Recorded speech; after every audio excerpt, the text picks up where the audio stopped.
Part 6. Conversion of the Low and the Lowly. 1. Conversion of Upali, the Barber. 2. Conversion of Sunita, the Sweeper. 3. Conversion of Sopaka and Supplier, the Untouchables. 4. Conversion of Sumangala and other low castes. 5. Conversion of Suprabuddha, the Leper.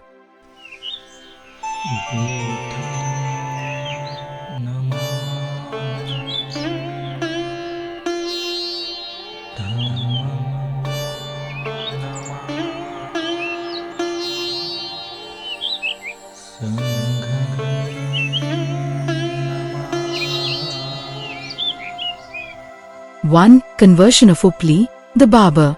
1. While going back Upali, the Barber thought, the Sakyans are a fierce people. If I go back with these ornaments, they will kill me, thinking that I have killed my companions and run away with their ornaments. Why should I not go the way these young men of the Sakya clan have gone? 2. Why indeed should I not? Asked Upali to himself. And he let down the bundle of ornaments from his back and hung it on a tree, saying, let him who finds it take it as a gift, and return to follow the Sakya youths. 3.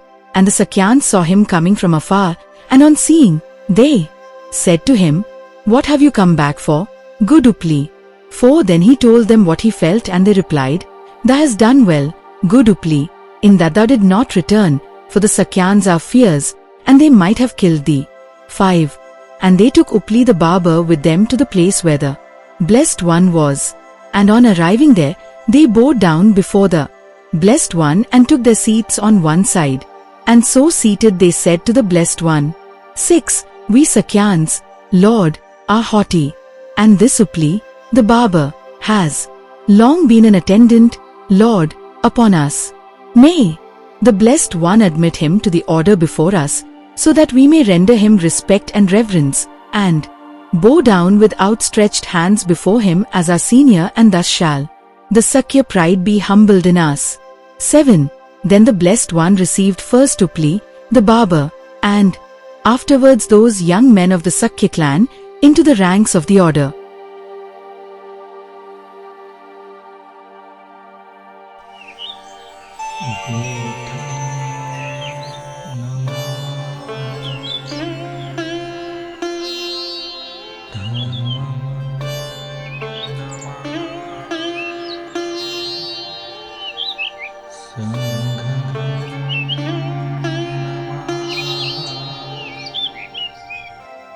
Conversion of Sunita, the Sweeper. 1. There lived in Rajagraha a scavenger by name Sunita. He earned his living as a road sweeper, sweeping away the rubbish thrown by the householders on the roadside. His was a low and hereditary occupation. 2. One day in the early hours of the dawn, the Blessed One rose, dressed himself, and walked into Rajagraha for alms, followed by a large number of bhikkhus. 3.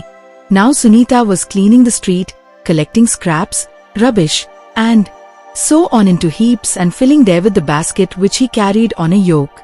4. And when he saw the master and his train approaching, his heart was filled with joy and awe. 5. Finding no place to hide in on the road, he placed his yoke in a bend in the wall and stood as if stuck to the wall, saluting the Lord with clasped hands. 6. Then the Lord, when he had come near, spoke to him in voice divinely sweet, saying, Sunita, what to you is this wretched mode of living? Can you endure to leave home and come into the order? 7. And Sunita, experiencing the rapture of one who has been sprinkled with ambrosia, said, if even such as the Exalted One may in this life take orders, why should I not? May the Exalted One suffer me too. Come forth. 8. Then the master said, come bhikkhu. And Sunita by that Word received sanction and ordination and was invested with ball and robes. 9. The master leading him to the vihar taught him the Dhamma and the discipline and said, "By the discipline of holy life, restraint and mastery of self, a man becomes holy." 10. When asked how Sunita became so great, the Buddha said, "As on a rubbish heap on highway cast a lily may grow, fragrant and sweet, so among rubbish creatures, worldlings blind by insight shines the very Buddha's child."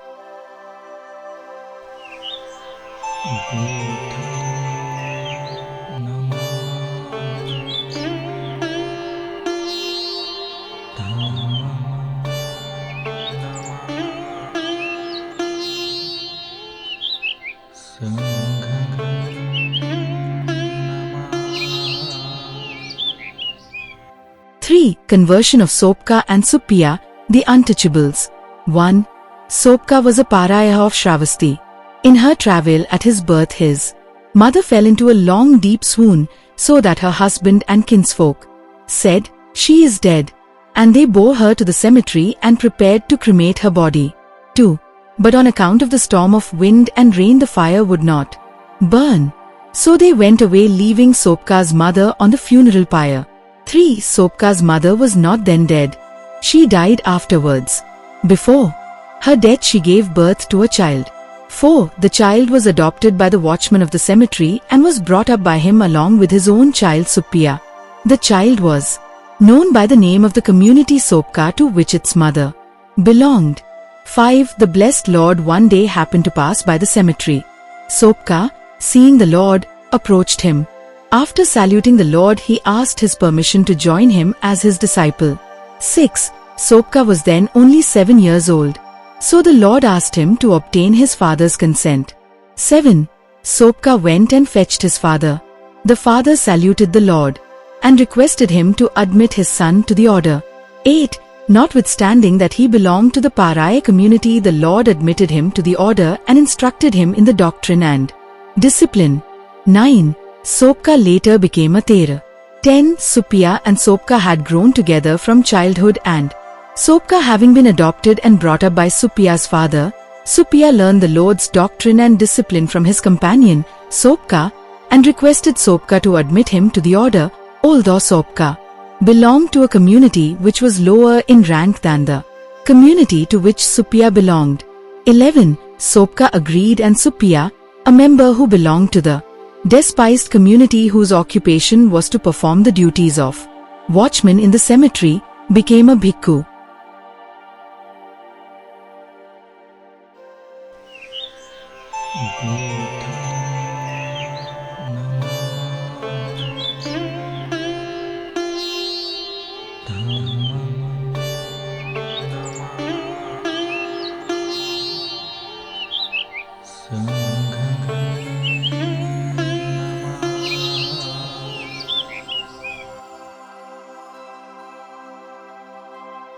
Four. Conversion of Sumangala and other low castes. 1. Sumangala was a peasant of Shravasti. He earned his living by work in the fields, working with a little sickle, plough and spade. 2. Channa was a native of Kapilavatsu and was a slave in the house of Suddhodna. 3. Dhaniya was a resident of Rajagraha. He was a potter.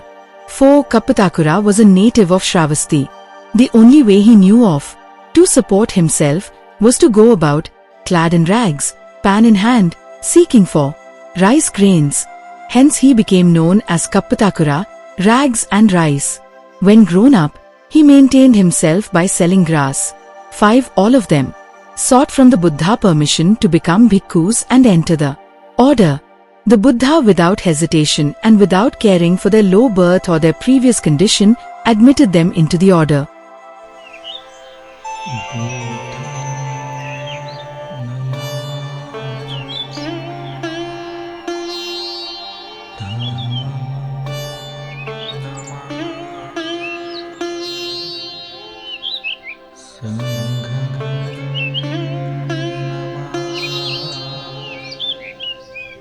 Five. Conversion of Suprabuddha, the leper.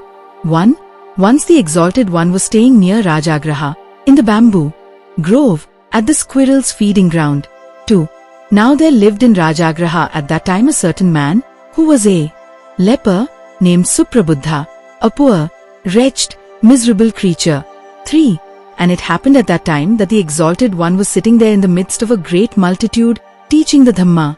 4. And Suprabuddha, the leper, saw from afar the multitude gathered together, and at the sight he thought, without a doubt an alms giving of food, both hard and soft, is toward yonder. Suppose I draw near to yonder crowd, I might get there something to eat, food soft or hard. 5. So Suprabuddha, the leper, drew near that crowd, and he beheld the Exalted One sitting there amid a great crowd, preaching the norm. So, seeing the Exalted One, he thought, no, there is no alms-giving hereof. Food. It is Gotma The Samana preaching the Dhamma in the assembly. Suppose I were to listen to his teaching. 6. So he sat down at one side, thinking, I too will listen to the teaching. 7. Now the Exalted One, reading with his thought the thoughts of that whole gathering, said to himself, who, I wonder, of these present, is able to grasp the truth? Then he saw Suprabuddha, the leper, sitting in the crowd, and at the sight of him he knew, this one can grasp the truth. 8.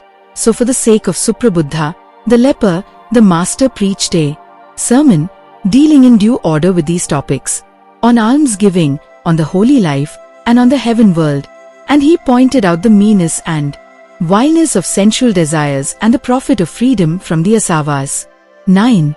Now when the Exalted One saw that the heart of Suprabuddha, the leper, was softened, pliant, set free, elated, and full of faith, then he set forth to him the Dhamma most excellent of the Buddha, to wit, suffering, the cause of suffering, the ceasing of suffering, and the path.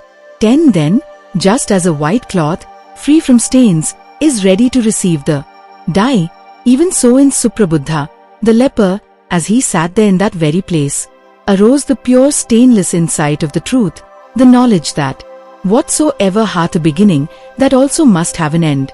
And Suprabuddha, the leper, saw the truth, reached the truth, perceived the truth, plunged into the truth, crossed beyond doubting, was freed from all questionings, won confidence, and needing nothing further, being established in the Master's teaching, sprang up from his seat and drew near to him, and there he sat down at one side.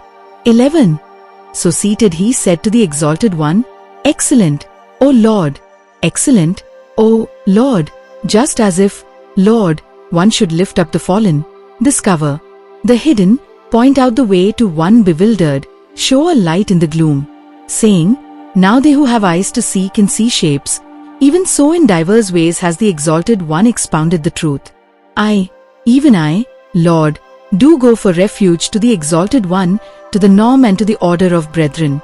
May the Exalted One accept me as his follower, as one who from this time forth even to life's end has gone to refuge in him. 12. Thereupon Suprabuddha, the leper, being taught, established, roused, and made happy by the Exalted One's pious talk, praised and welcomed his words, gave thanks and rose up from his seat, saluted the Exalted One by the right, and went away. 13. Unfortunately it came to pass that a young calf flung the leper, Suprabuddha, down and gored him to death.